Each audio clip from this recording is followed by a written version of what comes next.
महापालिका निवडणुकीत नाशिकमध्ये भाजपकडून स्वबळाचा नारा देण्याची शक्यता। नाशिकमध्ये भाजपनं सगळ्या 122 जागा स्वबळावर लढवाव्या। सुनील केदार यांचं मत। भाजप शहराध्यक्ष सुनील केदार यांचं मुख्यमंत्री प्रदेशाध्यक्षांना तसं पत्र। आगामी स्थानिक स्वराज्य संस्थांच्या निवडणुकीआधी महसूल मंत्री चंद्रशेखर बावनकुळे यांची मुख्यमंत्र्यांकडे महत्त्वाची मागणी। जिल्हा परिषदेत 5 स्वीकृत सदस्यांची तर पंचायत समितीत 2 स्वीकृत सदस्यांची निवड करण्याची मागणी। भास्कर जाधवांचे चिरंजीव जिल्हा परिषदेच्या निवडणूक रिंगणात। विक्रांत जाधव 2017 नंतर पुन्हा निवडणूक लढवण्याच्या तयारीत। संधी मिळाली तर नक्कीच निवडणूक लढवणार, विक्रांत जाधव यांचं वक्तव्य।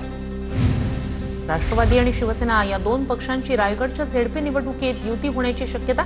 मंत्री भरत गोगावलेंनी केलं स्पष्ट। जागा वाटपाचा फॉर्म्युला राष्ट्रवादी समोर ठेवल्याची माहिती। राष्ट्रवादीच्या भूमिकेकडे लक्ष।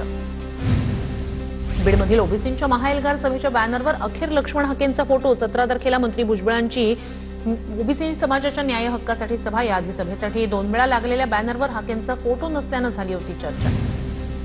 हैदराबाद गॅझेट संदर्भातील जीआर कोणीही रद्द करू शकत नाही। जीआरला हात लावा मग बघतोच, मनोज जरांगेंचा ओबीसी नेत्यांना इशारा। हिंदू महासभा आगामी पालिका निवडणुकीच्या रिंगणात उतरणार। हिंदुत्वाचे विचार घेऊन आगामी पालिका निवडणूक लढणार।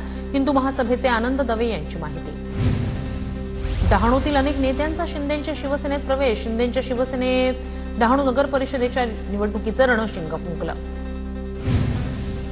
नवी मुंबईच्या तळोजात महादेव इम्पेंट्स कंपनीकडून एमआयडीसीच्या नियमांचं उल्लंघन। बेकायदेशीरपणे भूखंडाचं विभाजन करून उद्योजकांना विक्री।